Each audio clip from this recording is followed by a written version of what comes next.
അല്ല നമ്മൾ ആരാധിക്കുന്നത്. Price the Lord, hallelujah. ആകയാൽ പ്രിയമുള്ള ദൈവമക്കളെ, സ്മൂർന്ന സഭയോട് പറയാ, വിശ്വസ്തനായിരിക്കാം. ഹല്ലേലൂയ. പരീക്ഷ മാറാതെ പിന്നെയും പരീക്ഷയുടെ ദിനങ്ങൾ നീണ്ടു നിൽക്കുകയാണ്. ഹല്ലേലൂയ. ആകയാൽ ഈ വചനം കേട്ടുകൊണ്ടിരിക്കുന്ന ദൈവ പൈതലേ, കഷ്ടങ്ങളും പ്രയാസങ്ങളും ഒന്നും തീരാൻ പോകുന്നില്ല, അത് കൂടിക്കൂടി വരത്തേ ഉള്ളൂ. ആകയാൽ പ്രാർത്ഥന വിട്ടു പോകരുത്. കർത്താവിനെ നമ്മൾ പിൻപറ്റി പിന്നെയും പിന്നെയും ശോധനകൾ, ആ ശോധനകളെ നമ്മൾ മുന്നേറുവാൻ പ്രാർത്ഥന നമുക്ക് ആവശ്യമാണ്. Price the Lord, hallelujah. ആകയാൽ പ്രിയരെ, ഞാൻ നിനക്കായി കരുതി വെച്ചിരിക്കുന്ന ഒരു കൃപ തരാൻ പോകുക. എന്നിട്ട് അവരോട് പറയുക, ഞാൻ നിങ്ങൾക്ക് ആയിട്ട് ഒരുക്കി വെച്ചിരിക്കുന്ന കൃപ നിങ്ങൾക്ക് ഞാൻ തരാൻ പോകുക. എന്താണെന്നറിയാമോ? നീ അക്ഷയനായി എന്നെ സ്നേഹിക്കണം. Price the Lord. ഇന്ന് ഈ ഓൺലൈനിലായിരിക്കുന്ന ദൈവജനത്തോട് പറയുവാനുള്ളത്, അക്ഷയനായി ദൈവത്തെ സ്നേഹിക്കണം. ആ ദൈവത്തെ സ്നേഹിക്കുവാൻ നാം പഠിച്ചിരിക്കണം, നാം അറിഞ്ഞിരിക്കണം. നമുക്ക് ഒരുപാട് കഷ്ടങ്ങളും നമുക്ക് ഒരുപാട് പ്രയാസങ്ങളും നമുക്ക് ഒരുപാട് പ്രശ്നങ്ങളും ഒക്കെ ഉള്ളവരാ, കുടുംബവും കുട്ടികളും ഒക്കെ അല്ലേ. അപ്പോൾ നമുക്ക് ഒരുപാട് പ്രശ്നങ്ങളുണ്ട്. പക്ഷേ ഇതിനൊക്കെ ഉപരിയായി നിന്റെ കർത്താവിന് നീ പ്രഥമ സ്ഥാനം കൊടുത്തുകൊണ്ട് ഹല്ലേലൂയ നിന്റെ ജീവിതത്തിൽ നിനക്ക് മുന്നേറുവാൻ, നിനക്ക് മുൻപോട്ട് കടന്നു വരുവാൻ കഴിയുന്നു എങ്കിൽ കുഞ്ഞേ, കർത്താവ് നിന്നെ സ്നേഹിക്കുവാൻ തുടങ്ങും. നീ കർത്താവിനെ സ്നേഹിക്കുമ്പോൾ കർത്താവ് നിന്നെ സ്നേഹിക്കാൻ തുടങ്ങും. ഞാൻ ഇത് പറയുമ്പോൾ ഞാൻ റോസ് ഫാമിലി പ്രയർ ഗ്രൂപ്പിൽ നമ്മുടെ കുഞ്ഞുങ്ങൾ എന്ന് പറയുന്ന ഒരു എപ്പിസോഡ് ഞാൻ എടുക്കാറുണ്ട്. അത് പലരും കാണുന്നുണ്ട്, പലരും എന്നെ അതിൽ വെച്ച് അതിലൂടെ വിളിക്കുകയും ചെയ്യാറുണ്ട്. ഇപ്പൊ പലർക്കും അത് അനുഗ്രഹമായി മാറുന്നത് എനിക്കത് മനസ്സിലാക്കാൻ കഴിയുന്നു. അതിൽ കഴിഞ്ഞ മിനിഞ്ഞാന്ന് ഞാൻ എടുത്തിരുന്നത് പ്രാർത്ഥനയെ കുറിച്ചാണ്. എന്റെ പ്രിയപ്പെട്ട സഹോദരങ്ങളെ, അതിൽ ഞാൻ പ്രാർത്ഥനയെ കുറിച്ച് പറയുമ്പോൾ ഒരു കാര്യം ഞാൻ ഓർമ്മിപ്പിക്കുവാൻ ഇടയായി തീർന്നത്, നാം രാത്രിയുടെ യാമങ്ങളിലൊക്കെ ഉണർന്നിരുന്ന് പ്രാർത്ഥിക്കുമ്പോൾ നാം പലപ്പോഴും ചിന്തിക്കും, പ്രാർത്ഥിച്ചു കഴിയുമ്പോൾ കർത്താവ് എനിക്ക് മറുപടി തരുന്നില്ല എന്ന്.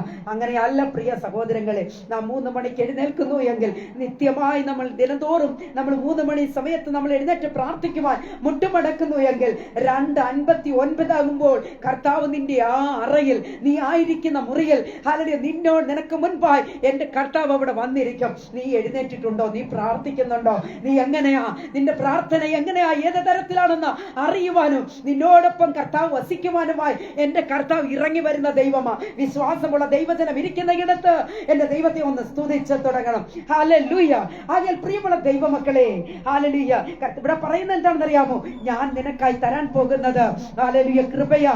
ആ കൃപയെ നിനക്ക് തരണമെങ്കിൽ നീ അക്ഷയനായി, ഹല്ലേലൂയ, നീ എന്നെ സ്നേഹിക്കണം. Price the Lord. ദൈവ പൈതലേ, ഒന്ന് ചേർന്ന് പറഞ്ഞാട്ടെ, ഞാൻ എന്റെ കർത്താവിനെ അക്ഷയമായി സ്നേഹിക്കും എന്ന എത്ര പേർക്ക് ഉറപ്പോടുകൂടെ വിശ്വാസത്തോടുകൂടെ പറയുവാനായി കഴിയും? കർത്താവേ, ഞാൻ അങ്ങയെ സ്നേഹിക്കുന്നപ്പ, ഞാൻ അങ്ങയെ സ്നേഹിക്കുന്നപ്പ, അങ്ങ് എന്നോട് ഇടപെടണമേ, അങ്ങ് എന്നോട് സംസാരിക്കണമേ, അങ്ങ് എന്റെ കർത്താവ് എന്റെ അരികിലേക്ക് ഇറങ്ങി വരണമേ എന്ന എത്ര പേർക്ക് പ്രാർത്ഥിക്കുവാനായി കഴിയും? അതുപോലെ തന്നെ ഞാൻ കഴിഞ്ഞ ദിവസം പറഞ്ഞിരുന്നു, പ്രിയ ദൈവമക്കളെ, പ്രാർത്ഥന എന്ന് പറയുമ്പോൾ ഓടിച്ചെന്നിരുന്ന് അങ്ങ് പ്രാർത്ഥിക്കുകയല്ല ചെയ്യേണ്ടത്.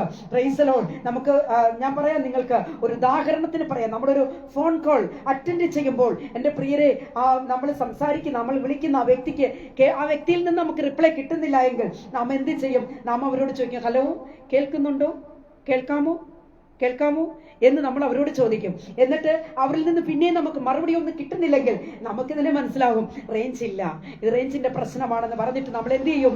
അങ്ങോട്ട് മാറി നിൽക്കും. ആ പ്ലേസ് വിട്ട് മാറി നിന്നിട്ട് വീണ്ടും നമ്മൾ അവർക്ക് റിങ്ങി വിടും. നമുക്ക് റിങ്ങി വിട്ടിട്ട് നമുക്ക് അവരെടുക്കുമ്പോൾ നമ്മൾ പിന്നെയും ചോദിക്കും, കേൾക്കാമോ സിസ്റ്ററെ, കേൾക്കാമോ ബ്രദർ, കേൾക്കാമോ എന്ന് നമ്മൾ ചോദിക്കും. അവർ കേൾക്കാമെന്ന് പറയുമ്പോഴാണ് അവരോട് നമ്മൾ സംസാരിക്കുന്നത്. കുഞ്ഞേ, ഇന്ന് ഈ വൈകിയ വേളയിൽ ദൈവത്തിന്റെ പരിശുദ്ധാത്മാവിലൂടെ നിറഞ്ഞ് നിങ്ങളോട് സംസാരിക്കുന്ന ഒരു കാര്യം, നീ പ്രാർത്ഥിക്കാൻ ഇരിക്കുമ്പോൾ ദൈവവുമായിട്ട് നിനക്കൊരു കണക്ഷൻ ഉണ്ടോ എന്ന് നീ എത്ര ദിവസം നീ ചെക്ക് ചെയ്തിട്ടുണ്ട്? നീ അങ്ങനെ ചിന്തിച്ചിട്ടുണ്ടോ? എന്റെ കർത്താവുമായിട്ട് എനിക്കൊരു കണക്ഷൻ ഉണ്ടോ? ഹല്ലേലൂയ. ചുമ്മാ വന്നിരുന്ന് പ്രാർത്ഥിച്ച് എഴുന്നേറ്റ് പോയാൽ നിനക്ക് മറുപടി ലഭിക്കുന്നില്ല എന്ന് പറഞ്ഞ് നീ കർത്താവിനോട് പിറുപിറുത്തിട്ട് കാര്യമില്ല. പ്രിയ ദൈവ പൈതലേ, ദൈവവും നിനക്കുമായി ഒരു അഭേദ്യ ബന്ധമുണ്ടോ എന്ന, ഒരു കണക്ഷൻ ഉണ്ടോ എന്ന ഹല്ലേലൂയ നാം ചെക്ക് ചെയ്തിട്ട് വേണം കർത്താവിന്റെ സന്നിധിയിൽ താണിരിക്കുവാൻ. Praise the Lord. ഹല്ലേലൂയ. ആകയാൽ കർത്താവിൽ പ്രിയം വെച്ചിരിക്കുന്ന ദൈവ മക്കളെ, ഹല്ലേലൂയ, പ്രിയ ദൈവജനമേ, അക്ഷയമായി നാം ദൈവത്തെ സ്നേഹിക്കണം. കഷ്ടങ്ങൾ വന്നാലും, ദാരിദ്ര്യം വന്നാലും, അപമാനം വന്നാലും, ക്രിസ്തുവിന്റെ സ്നേഹത്തിൽ നിന്ന് നമ്മളെ ഒരു ശക്തിക്കോ വ്യക്തിക്കോ ആർക്കും തന്നെ നമ്മളെ വ്യതിചലിപ്പിക്കപ്പെടുവാൻ, പിന്മാറ്റത്തിന് അവസ്ഥയിലേക്ക് കൊണ്ടുവരുവാൻ കഴിയത്തില്ല. ആർക്കും നമ്മളെ തെറ്റിദ്ധരിപ്പിച്ചാലേ കൊണ്ടുവരാൻ കഴിയത്തില്ല പ്രിയരെ. കാരണം എന്താ? ദൈവത്തിന്റെ കൃപ നമ്മിൽ പകരുവോളം, ദൈവത്തിന്റെ കൃപ നമ്മിൽ വസിക്കുവോളം നിശ്ചയമായും ഹല്ലേലൂയ ആ കൃപയിൽ നമുക്ക് വളരുവാൻ സാധിക്കും, ആ കൃപയിൽ നമുക്ക് മുൻപോട്ട് പോകുവാൻ സാധിക്കും. ആകയാൽ പ്രിയമുള്ള ദൈവ പൈതലേ, ഹല്ലേലൂയ, ഒരു ശക്തിക്ക് നമ്മളെ ദൈവസ്ഥാനത്തിൽ വ്യതിചലിപ്പിക്കുവാൻ കഴിയത്തില്ല എന്ന് നാം ചിന്തിക്കണം. ഹല്ലേലൂയ. എന്താണെന്ന് ചോദിച്ചാൽ അതിനകത്തും കൊണ്ട് ഒരു ദൈവിക കൃപ, ഒരു ദൈവിക സാന്നിധ്യം, അസാധാരണമായ ഒരു ദൈവ കൃപ. ഹല്ലേലൂയ. പ്രിയരെ, പകരപ്പെടുന്ന ഒരു കൃപ ഹല്ലേലൂയ നമ്മിൽ വസിക്കുന്നത് കൊണ്ടാണ് നമുക്ക് അങ്ങനെ പറയുവാനായിട്ട് കഴിയുന്നത്. ആകയാൽ പ്രിയരെ, ഉയരത്തിലേക്ക് നോക്കി പറഞ്ഞാട്ടെ, അപ്പാ ഹല്ലേലൂയ, ജീവിതത്തിൽ എത്ര കഷ്ടങ്ങൾ, എത്ര പ്രയാസങ്ങൾ, എത്ര പ്രതികൂലങ്ങൾ കടന്നു വന്നാലും അക്ഷയമായി ഞാൻ എൻ്റെ അപ്പനെ സ്നേഹിക്കും, ഞാൻ എൻ്റെ അപ്പനെ സ്നേഹിക്കും. എത്ര പേർക്ക് പറയുവാൻ കഴിയും, അപ്പാ അവിടുത്തെ കൃപ എൻ്റെ മേൽ പകരണമേ എന്ന്.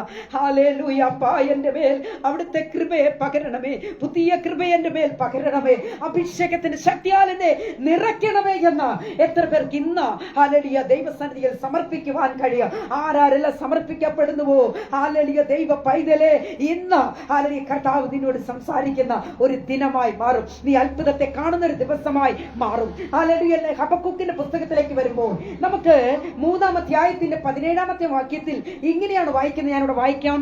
അത്തിവൃക്ഷം തളിർക്കയില്ല, മുന്തിരിവള്ളിയിൽ അനുഭവം ഉണ്ടാകയില്ല, ഒലിവുമരത്തിന്റെ പ്രയത്നം നിഷ്ഫലമായി പോകും, നിലങ്ങൾ ആഹാരം വിളയിക്കയില്ല, ആട്ടിൻകൂട്ടം തൊഴുത്തിൽ നിന്ന് നശിച്ചു പോകും, ഗോശാലകളിൽ കന്നുകാലി ഉണ്ടായിരിക്കയില്ല. Price the Lord. പ്രിയരെ, ഹബക്കൂക്കിന്റെ ജീവിതത്തിൽ ഓരോ അവസ്ഥകളും എണ്ണിപ്പറയുകയാണ് ഇവിടെ. ഹല്ലേലൂയ.